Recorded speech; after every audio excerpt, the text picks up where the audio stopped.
గౌరవనీయులైన బీసీ బహుజన సంఘాల నాయకులు కృష్ణమూర్తి గారు, అలాగే గంగురప్ప గారు, వాల్మీకి సంఘ నేత గారు కూడా ఉన్న మన గంగురప్ప గారు, మన చిన్న అన్న గారు, బహుజన సాధన కమిటీ ఉమెన్ వింగ్ అధ్యక్షుల ప్రతిభాభారతి గారు, చిట్టమ్మ గారు, అలాగే ప్రకాష్, మన సుమో బాబు అన్న గారు, ఇంకా చాలామంది పెద్దలు, మన శ్రీనివాసు అడ్వకేట్ గారు, వీళ్ళందరూ కలిసి నన్ను ఈ విధంగా SC ST employees Annamayya district ప్రెసిడెంట్గా ఎన్నికైన సందర్భంగా నన్ను చిన్న సన్మానం ఇచ్చేయాలని చెప్పి అడిగినారు.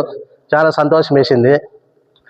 ఎందుకంటే మన పుంగనూరు నుంచి నేను ఎన్నికైనా అనే విషయము అది చిన్న విషయమే అవ్వచ్చు, బట్ వీళ్ళందరూ గుర్తించి నన్ను ఈ విధంగా అభినందించడము, సన్మానం చేయడము చాలా ఆనందంగా ఉంది.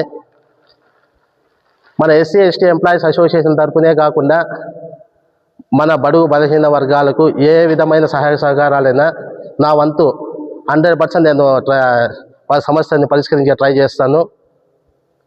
ఇంకా మీరు చూపించిన ఈ అభిమానము ఇవన్నీ ఎప్పటికీ నా మనసులో ఉంటాయి. మీకు ఏ సమస్య వచ్చినా నా తరఫున అయ్యేంత వరకు నేను చేయగలుగుతాను. పెద్ద దృష్టి తీసుకెళ్ళి మీకు ఏ సమస్య ఉన్నా నా వరకు తీసుకొస్తే నేను పరిష్కరించే ట్రై చేస్తాను 100%.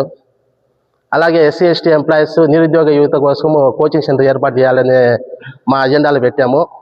మన స్టేట్ ప్రెసిడెంట్ వినాయకం గారితో మాట్లాడి ఇది కూడా మన కలెక్టర్ దృష్టికి, రాష్ట్ర అధిష్టానం దృష్టికి తీసుకెళ్ళి ప్రతి నియోజకవర్గంలో ఎస్సీ ఎస్టీ ఎంప్లాయీసే కాకుండా బీసీ బడుగు బలహీన వర్గాల అందరికీ నిరుద్యోగ కోచింగ్ సెంటర్ అనేవి ఏర్పాటు చేస్తే వాళ్ళు ఫర్దర్ ఏదో గవర్నమెంట్ జాబ్ తెచ్చుకోవడానికి, ఏదో జాబ్లో పోవడానికి అనుకూలంగా ఉంటుంది.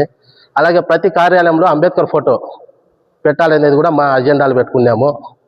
మన రాజ్యాంగ నిర్మాత ఆయన మనము మర్చిపోకూడదు. మనకి ఇచ్చిన ఈ హక్కులని ఆయన ఇచ్చిన దయ కాబట్టి ప్రతి ఒక్క ఆఫీస్లో అంబేద్కర్ గారి ఫోటో ఉండే విధంగా కృషి చేస్తాము.